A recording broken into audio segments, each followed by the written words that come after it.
चेबीशेव्स inequality, इसमें हमारे पास दो इक्वेशंस है, एक ये है और एक ये है। ग्रेटर देन इक्वल टू है तो हमारा answer less than equal to 1/k² रहेगा, और अगर लेस देन है तो greater than equal to 1 minus 1/k² रहेगा। ये जो फर्स्ट इक्वेशन है इसमें ग्रेटर देन होने की वजह से वो कहलाता है upper bound of the probability, और which is used to find the upper bound of probability. और सेकंड में लेस देन होने की वजह से वो कहलाएगा लोअर बाउंड ऑफ प्रोबेबिलिटी। ये हमने इसको सिंप्लीफाई किया है, इस पर से ये इसको पहले भूल जाओ, ठीक है। ये है हमारा सिंपल सा इक्वेशन। पहले यहाँ पे greater than equal to k sigma है, ठीक है। फिर हमने क्या किया, यही इसकी जगह पे हमने लेस देन k सिग्मा ले लिया है, ठीक है। तो ये दोनों की प्रोबेबिलिटी हो जाएगी हमारी 1।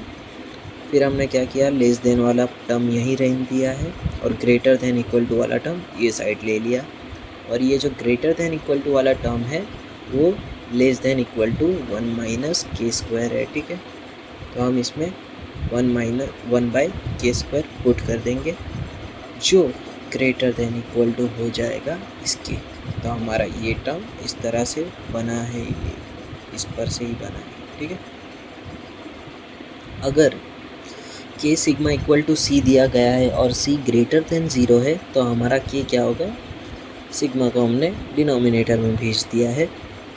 फिर क्या किया, k सिग्मा की जगह पे हमने c पुट कर दिया, और यहाँ पर भी k सिग्मा की जगह पे c पुट कर दिया। तो यहाँ पे भी k जो था डिनोमिनेटर में वो भी चेंज होगा ना, तो k डिनोमिनेटर में है तो ये सिग्मा न्यूमरेटर में चला जाएगा और c डिनोमिनेटर में आ जाएगा, और k² की वजह से दोनों स्क्वायर हो जाएंगे। सेम इसमें भी वही चीज़, ठीक है।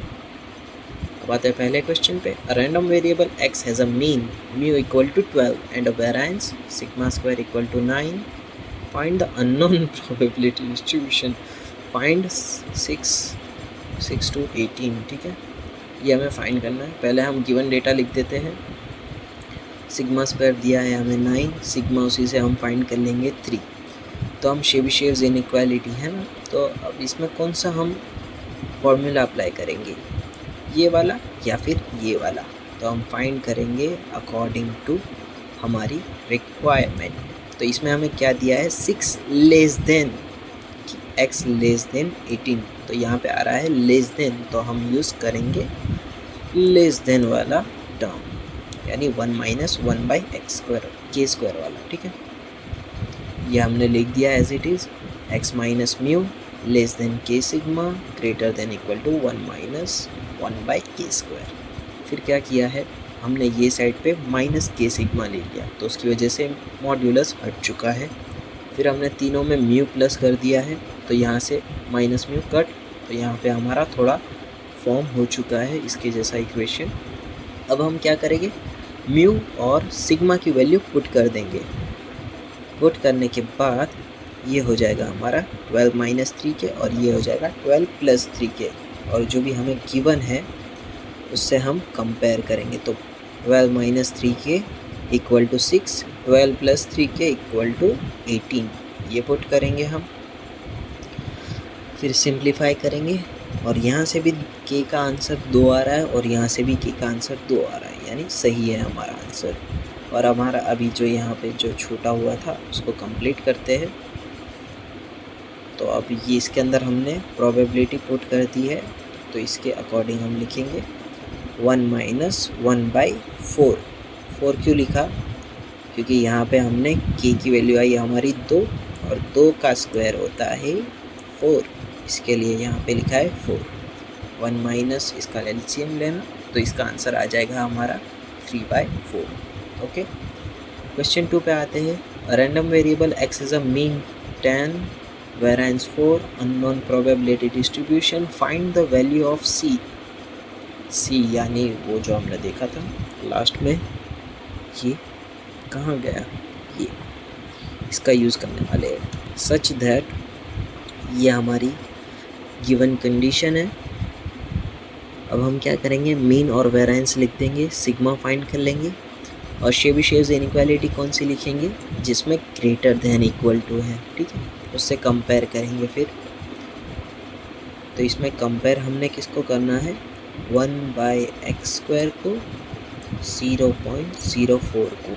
तो k² यहाँ पे भेज दो, सिंप्लीफाई कर दो, k मिल जाएगा हमें 5। फिर हम क्या करेंगे, k sigma equal to c होता है ना, तो k की वैल्यू हमने 5 पुट कर दी और सिग्मा की हमने यहाँ पे फाइंड की थी ना 2, वो रख देंगे तो आंसर हमें मिल जाएगा c इक्वल टू 10। क्यों c फाइंड किया, क्योंकि c की वैल्यू फाइंड करने को बोला था। क्वेश्चन 3 पे आते हैं। The number of planes landing at airport in a 30 minutes interval obeys the Poisson. पहले अननोन दिया था ना, अब इस बार हमें पॉइजन दिया है। With mean of 25, use Chebyshev's inequality to find at least chance that the number of planes landing within a given 30 minutes interval will be between 15 and 25. Chebyshev's inequality,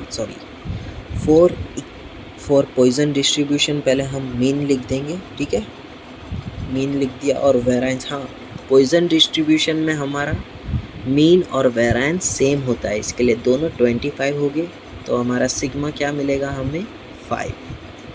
bye Chebyshev's inequality हमने less than वाली formula use की है, क्यों, to find the least chance यानी less than chance. और यहाँ पे हमें इंटरवल भी हमें कितना दिया है 50 से 25 का, ठीक है, इसके लिए हमने यहाँ पे लेस देन यूज़ किया। अब हम क्या करेंगे, ये साइड पे माइनस के सिग्मा लेके, इसकी वजह से मॉड्यूलस हट जाएगा, तीनों में हम म्यू प्लस करेंगे, म्यू प्लस करने के बाद सभी वैल्यू पुट कर देंगे।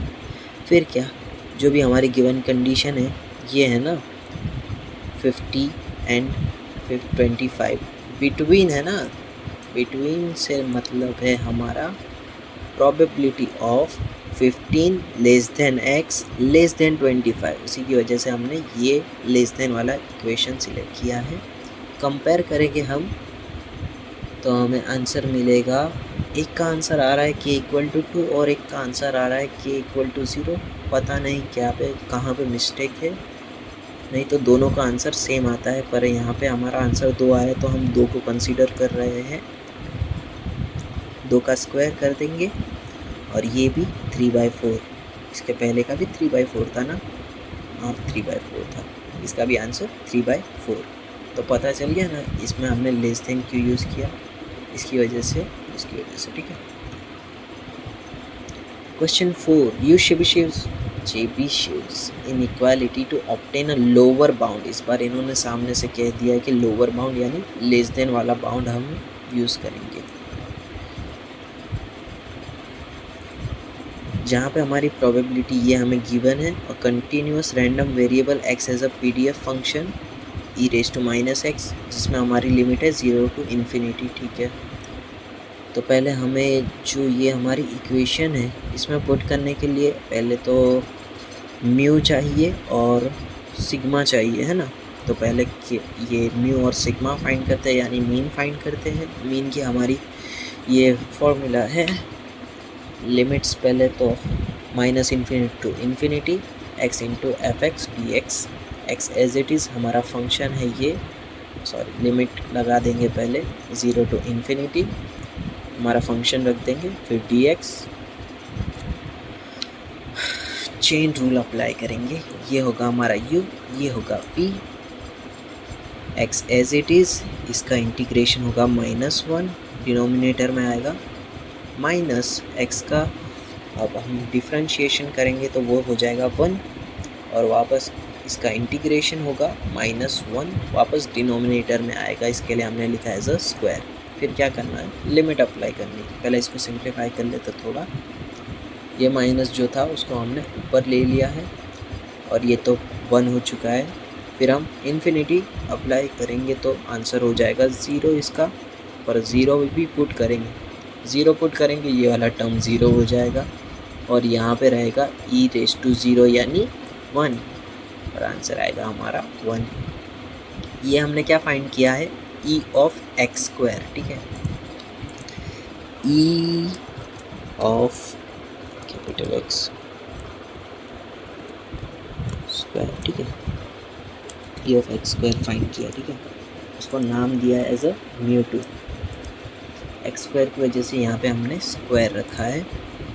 सेम वही चीज़ है, फंक्शन रख दिया हमने, लिमिट भी सेम है, बस इस बार चेन रूल और लेंथी हो गया है एक्स स्क्वायर की वजह से। फिर इसमें क्या किया हमने, पहला टर्म तो as it is, second term का इंटीग्रेशन हुआ है, -1 डिनोमिनेटर में आया है, एक्स स्क्वायर का डिफ्रेंशिएशन हुआ है 2x, वापस -1 डिनोमिनेटर में आया, 2x का डिफ्रेंशिएशन हो गया है 2, और इसकी -1 पावर वापस नीचे, -1 नीचे वापस आया, इसके लिए पावर 3, और limit as it is.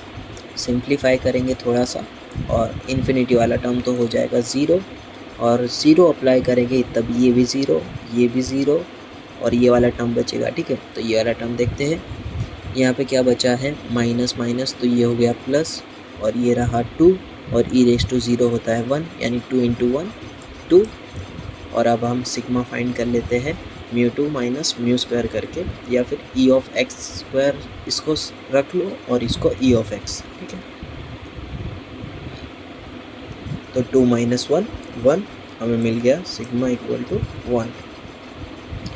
शेबिशेव्स inequality lower bound इन्होंने क्वेश्चन में ही कहा था, इसके लिए हमने लिख दिया है। फिर यहाँ पे हमने लिखा है -k सिग्मा, मॉड्यूलस हट चुका है एज इट इज़ बाकी तो। फिर क्या किया है, म्यू हमने प्लस कर दिया है तीनों टर्म्स में, तो ये कैंसिल हो चुका है। म्यू की वैल्यू रखी है 1, सिग्मा की भी वैल्यू 1 ही है। फिर हमारी जो गिवन है प्रोबेबिलिटी, उससे हम कंपेयर करेंगे 1 - k इक्वल टू -1 और 1 + k इक्वल टू 3। दोनों का आंसर 2 आया है, और इसका भी आंसर 3/4 ही आया है, ठीक है। 1 - 1/4, इसका भी आंसर 3/4, इसका भी आंसर 3/4, और जो पहला क्वेश्चन था उसका आंसर भी 3/4 ही था, ठीक है। और यहाँ पे हमारा चेबिशेव्स इनइक्वालिटी ख़त्म हो चुका है।